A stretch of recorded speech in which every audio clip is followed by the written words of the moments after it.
Hey everybody, welcome back to RPG Imaginings. Today I thought I'd make a special video in honor of Bud's RPG review. Bud turned 50 today. This is June 24th, 2022, and so happy birthday, Bud. And I thought that I'd take an opportunity here to just highlight the influence that Bud has had on me as a creator. I've been following and interacting with Bud basically from near the beginning of his YouTube channel. And it's been several years now, and they've been really fun years. And I'm really excited to have had an opportunity to get to know Bud a little bit more outside of just watching his YouTube videos. And so I thought that I'd make this little video to highlight a huge influence that Bud had on me, which was getting me into Warhammer Fantasy Roleplay. And so, Bud, happy 50th birthday. In celebration, I thought that I'd let you know something that you've had a real positive influence on me for. And so I've been playing D&D less and less and less as time has gone along. I'm not opposed to Dungeons and Dragons. I'm for us having the most welcoming and diverse hobby that we possibly can in terms of the types of games that are played and what people enjoy. But for me personally, I've become less interested in the shall we say, stereotypical fantasy role-playing game, and much more interested in fantasy role-playing games with more adult themes. And in watching Bud's video and taking a look at the history of Warhammer fantasy role-playing, it really got me interested in investigating what is actually really going on with this game.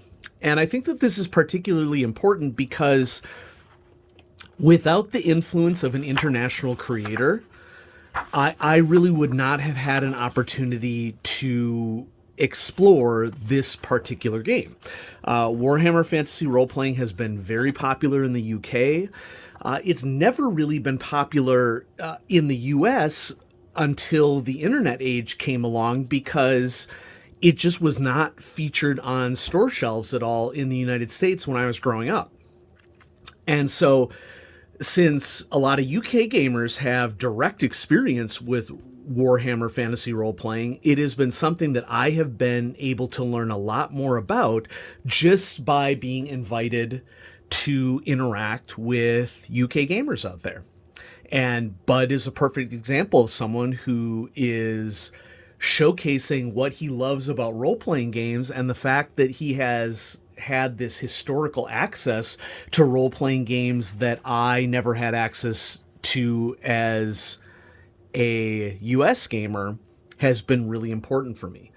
And in watching those videos, there are a couple things that really started to scratch my itch as to what is going on with Warhammer Fantasy Roleplay that makes it distinctly different from Dungeons and Dragons and many other stereotypical fantasy role-playing games, in terms of mostly focused on heroic characters, mostly burying serious themes in favor of lighter themes. That isn't to say that you can't have serious themes in Dungeons and Dragons, but I like how Warhammer Fantasy Role-Playing brings it to the absolute center of what is going on here.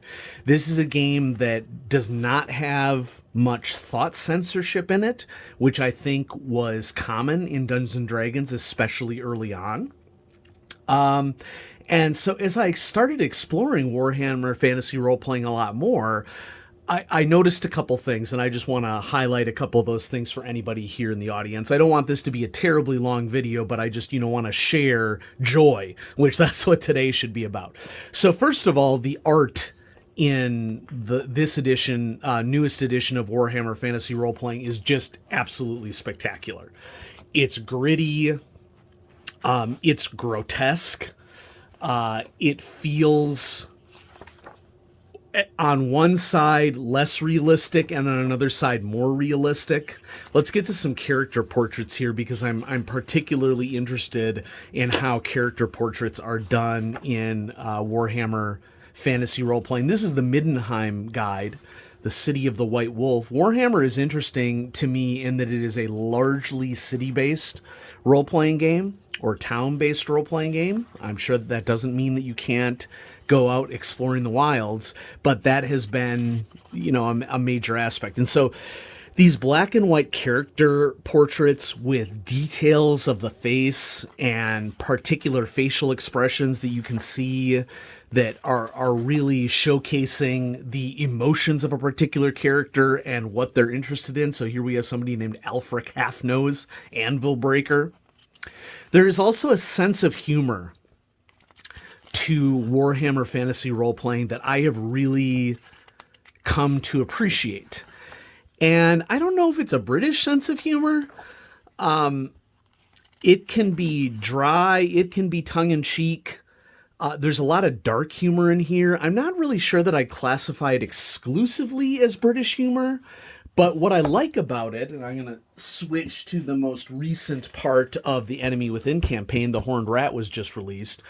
What's really struck me about the humor is that, one, this game does not take itself too seriously, which I think is super important, especially for me as a role player at this time in my life. Two, there is a general level of absurdity that surrounds the politics of this world. Politicians in this world are like a main aspect of what's going on in cities. And the leaders of various groups are portrayed in what I would consider to be truly realistic ways in which leaders actually exist in the real world. There are buffoons that are highlighted in this game constantly. And the idea of politician as buffoon, which, go ahead and watch the news at any time. Okay. That message really speaks to me personally. And I love reading about the absolutely foolish antics that politicians as NPCs in Warhammer Fantasy role-playing get along with.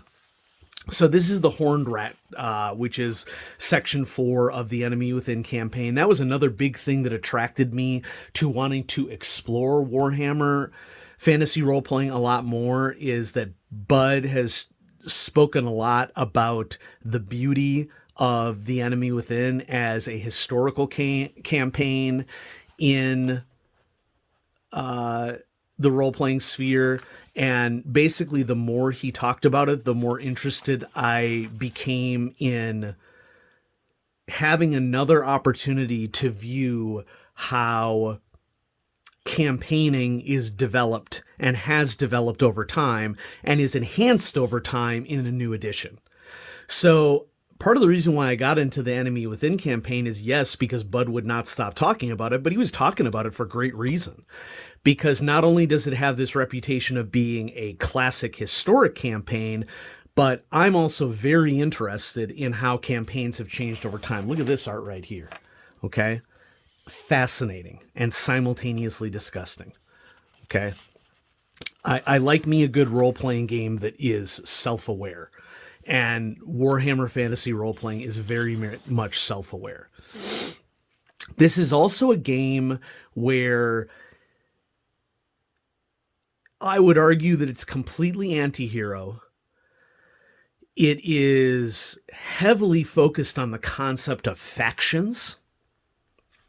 And there's just so much breadth and depth to explore around that idea.